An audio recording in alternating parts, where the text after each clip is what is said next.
여러분 안녕하십니까, 누리 PD입니다. 자, 하단에 제목 한번 읽어보십시오. 정말 대박입니다. 전국 법관 대표회의 사법신뢰 등 5개 안건 모두 부결. 사법부의 쿠데타 혹은 법관의 쿠데타로 이제 불리던 바로 그 법관 대표회의인데요. 윤석열 대통령을 죽이기 위한 장치 혹은 과정으로 이해되는 그런 측면이 있었거든요. 놀랍게도 충격적 반전이 일어났습니다. 법관 대표회의 빈손 종료, 재판 독립, 사법 신뢰 등 모든 안건이 부결되었다고 합니다. 이들은 원래 조일의 대법원이 파기환송한 그 사건을 빌미로 일종의 그 좌판들이, 좌익 판사들이, 우리 법 연구회 같은 이런 세력들이 법원 내부의 질서를 완전히 붕괴시키고 주류도 지금은 벌써 어느 정도 이제 그쪽으로 넘어가 있지만 윤석열 대통령이 이제 이렇게 물러나고 강제로 이제 퇴진되고요. 그 자리에 이제 이재명이가 떡하니 이제 앉아가지고 우리나라 대한민국 대통령이라고 지금 거들먹거리고 있는데, 이 상황에 이제 힘을 실어주기 위한 그런 수단으로, 장치로 전락했다라고 하는 그런 우려와 비판이 있었거든요. 그런데도 놀랍게도 법원 내부는 완전히 죽지 않았습니다. 살아 있습니다. 양심이 완전히 포기할 정도로 망가진 것은 아니었다라는 그야말로 놀라운 반전 드라마가 지금 일어났습니다. 이거 굉장히 중요합니다. 법원이 살아있다, 법원이 어느 정도 희망이 있다라고 하면요, 시간이 좀 걸릴 뿐이지 반드시 사필 규정 그 시간은 온다라고 볼 수가 있겠죠.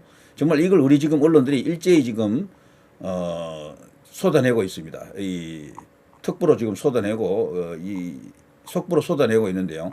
굉장합니다.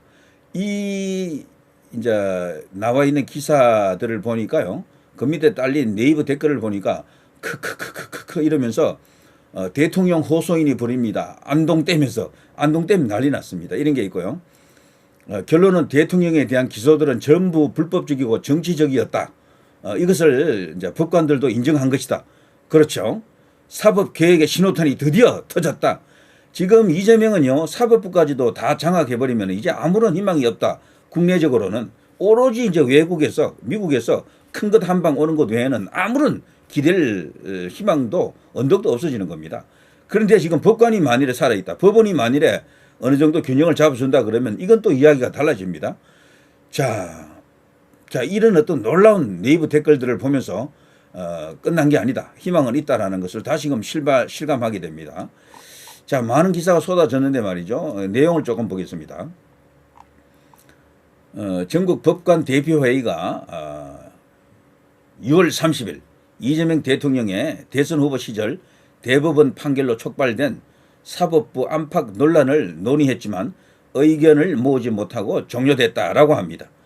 사법신뢰, 재판 독립 등 주요 안건의 경우 반대 의견이 훨씬 많았고 이게 중요합니다. 표결에 붙인 모든 의안이 부결됐다. 표결에 붙인 모든 의안이 부결됐다. 한 번 더 강조해 드립니다. 제가 여기 기사에 나와 있는 이재명 대통령의 대선 후보 시절 이것을 그대로 읽어서 조금 죄송한데요, 그냥 이재명으로 수정합니다.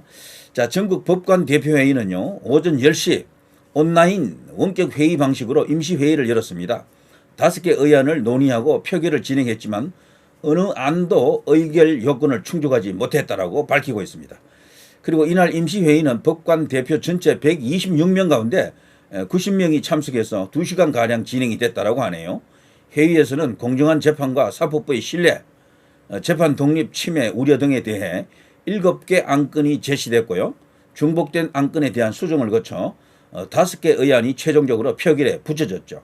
이 가운데 이번 대법원 전원 합의체 판결이 법원의 정치적 중립성과 재판의 절차적 정당성에 대한 의심을 불러일으킴으로써 사법 신뢰에 부정적 영향을 미친 것에 대해 엄중히 인식한다는 안건은 이게 가장 중요하잖아요.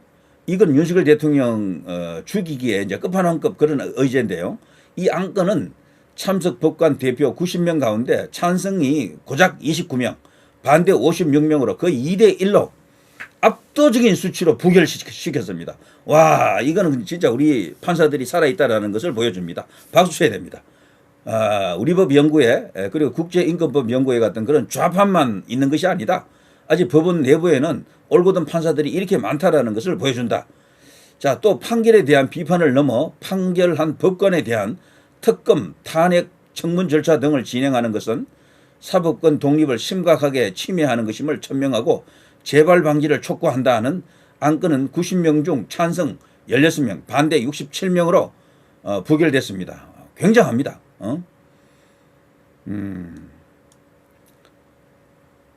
자, 이른바 정치의 사법화가 이 시기 법관 독립에 대한 중대한 위협 요소임을 인식한다거나 자유민주국가에서 재판 독립은 절대적으로 보장돼야 할 가치임을 확인한다는 안건도 반대표가 찬성표를 압도해 부결됐습니다.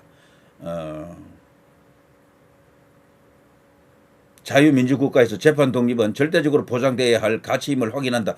그래서 이것은 좀 뜻밖이네요. 그렇지만 어쨌거나 이런 법관회의 자체를 전체적으로 부정했다라고 보는 것이 맞겠죠.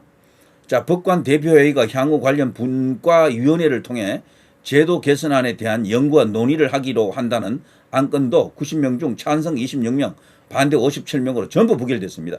그러니까 기본적으로 이 법관들은요, 개별 사안 자체를 논의할 필요가 없다라는 그런 인식이다. 그리고 법관회의 자체가 불순한 의도로 이것이 지금 운영되고 있다. 그리고 이것은요, 달리 말하면은 현 이재명 정부, 민주당 정권에 대한 판사들의, 법관들의 어떤 입장을 보여주는 것이다. 이렇게 볼 수도 있겠습니다. 자, 대표회의 관계자는 이렇게 말했습니다. 이번 대법원 판결로 사법 신뢰가 훼손됐으므로 신뢰 회복을 위해 의견 표명이 필요하다고 보는 법관 대표들과 대법원 판결을 이유로 한 여러 조치들의 재판 독립 침해 우려에 관한 의견 표명이 필요하다고 보는 대표들, 진행 중인 사건의 판결과 절차 진행의 당부, 정당과 부당입니다. 당부, 절차 진행의 정당성과 부당성에 관한 법관들의 집단적인 견해 표명으로 여겨질 수 있으므로 의견 표명은 자제해야 한다는 대표들 간의 의견이 갈렸다라고 지금 이렇게 말하고 있습니다. 자, 아무튼 이번 임시회의는요, 지난 5월 1일 이재명 선거법 위반 사건의 대법원 전원 합의체 판결 이후 판결의 공정성을 등을 둘러싼 논란이 이어지자 한 법관 대표의 제안으로 시작이 됐었죠. 이때 이 제안할 때 분위기라든가 전체적인 뉘앙스가 이재명 구하기였습니다. 이재명 구하기. 자, 아무튼 지난달 26일 열린 임시회의에서 안건을 논의했지만 대선 6월 3일 대선을 앞두고 선거에 영향을 미칠 수 있다는 우려에 따라 입장 채택 없이 선거 이후 논의를 이어가기로 결정했었죠. 자, 이번 임시회의는 소집 요구를 위한 투표 마감 시한을 다음 날 오전까지 한 차례 연장하는 과정 끝에 정족수 26표를 채우는 등 개최 과정에서도 적잖이 진통을 겪었다라고 합니다. 임시회 소집에 반대하는 의견도 70표 가까이 됐던 것으로 알려졌기 때문에요. 법관회의 자체가 정치적으로 지금 이용되고 있다. 어쩌면은 법관들 중에서도 이미 정치화되어 있는 법관들이 많다라는 것을 법관 내부 사회에서, 법관 사회 안에서 이것을 경계하는 목소리가 제대로 터졌다라고 보는 그런 시각도 있죠. 자, 시작 전에 법조계 일각에서는 대선 이후 이재명의 선거법 파기환송심 재판을 맡은 서울고법재판부가 이미 헌법 84조를 들어 심리를 중단했고요. 알아서 기었죠, 그때. 사법부와 대법원장을 향한 민주당 쪽 사법개혁 추진 움직임이 다소 속도를 늦춘 상황에서 법관 대표들이 별다른 결론을 내지 않고 회의를 마무리할 수 있었다라는 그런 관측도 없지 않아 있네요. 자, 다만 이날 회의에서는 재판제도 분과위원회와 법관 인사제도 분과위원회를 구성했습니다. 해당 분과의 소관 사항에 대해서는 각 분과위에서 자체적으로 후속 논의한 뒤 오는 12월 하반기 정기회의에서 사법행정 및 법관 독립에 관한 사항에 대해 의견을 표명하거나 건의하는 법관 대표회의 역할을 다할 것이다. 이렇게 이제 해당 관계자는 설명을 하고 있습니다만, 자, 아무튼 이번 이 사안은요, 이재명 체제, 이재명이 대통령이 된 지금 현 상황에 대해서 법관 조직이, 법관 사회가 일방적으로 엎어지는 것은 아니다. 그들의 거수기가 되는 것은 아니다. 이재명 천하가 그야말로 아무런 저항 없이 그냥 독주하는 것은 허용할 수 없다라는 그런 희망으로도 이제 보입니다. 자, 물론 이거 자체로 모든 것을 판단할 수 없습니다만 이것은 상당히 놀라운 일입니다. 저는 그리고 여러분도 그렇죠. 이 법관회의가 이재명의 저 폭주를 제동 걸지 못하고 오히려 거기다가 기름칠해주는 그런 과정이 아닌가 이렇게 이제 염려했던 그런 목소리도 없지 않아 있었는데 적어도 그건 아니다라는 것을 알 수가 있고요. 윤석열 대통령 재판에 있어서도 일말의 희망이 조금 더 큰 희망이 생긴 것 같습니다.